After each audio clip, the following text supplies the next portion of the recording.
initially we reached out to Lost Pond to redo our kitchen. Hello. Hi. Come on in. Hello. How do you guys like it? It's wonderful. It's just changed how we live in our house. I like going into a house and just kind of looking at it, and like he'll talk and I'll just sit there and stare and walk around and look, and I'll start doing it in my mind, like all the things I want to see in the drawing, and that's what starts me off on how I'm going to do my designs. Love the island. Love the idea you had to move the refrigerator from over there to over there. There's so much more space, and it made the kitchen bigger without making the kitchen bigger. There was a closet that they wanted removed as part of the renovation. And when the closet came out, we realized there was some structural inadequacy. There was a ceiling joist in the kitchen that stopped short of the wall that was supposed to support it. So it literally was just suspended in the air by drywall. It was odd. And Dave's like, oh God, that's the worst thing I'd want to hear on the first day of a renovation.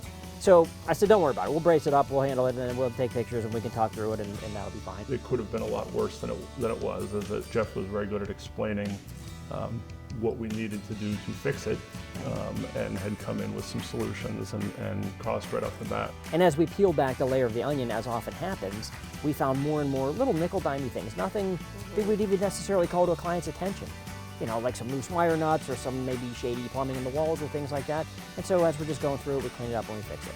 They said that began cementing of the trust in Lost Pond Construction. It was a moment of vulnerability, but something that they realized, like, oh boy, we got to place our faith in these people. We've trusted them. And that project eventually turned into the whole ground floor as we gained trust and had some other ideas.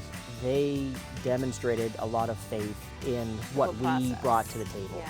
And through that trust, it expanded then to include all the additional work that we did for them. So we got into fireplace, we got into stairs going upstairs, replacing doors. Upstairs. Fireplace wasn't originally part of the project. We all had different ideas of what we wanted on a mantle, and some of us were more adamant than others as to that. So you created a custom that morphed all of those into one. That's the power of that design-build process. All those decisions, there were so many decisions, but it didn't seem like it because you just took us through in a very orderly fashion, and you made decisions about, so we didn't like these three, and you brought three more based on what we didn't like about these three. And it was very organized, so it did not seem overwhelming. I go down to grout, paint color, tile, so there's nothing that they need to stress about. And so it's her job to flush that out, like, okay, what in this picture do you like? And what in this picture do you not like? And these guys were great about that because they had a lot of things they liked and disliked that allowed us to get to, you know, what ultimately became their final design. So there were several little life-enhancing things that we did that were not part of the scope of the project, but they were little problems that you guys just creatively solved as they came up. There were several instances where you guys really saved the day. That's what makes it.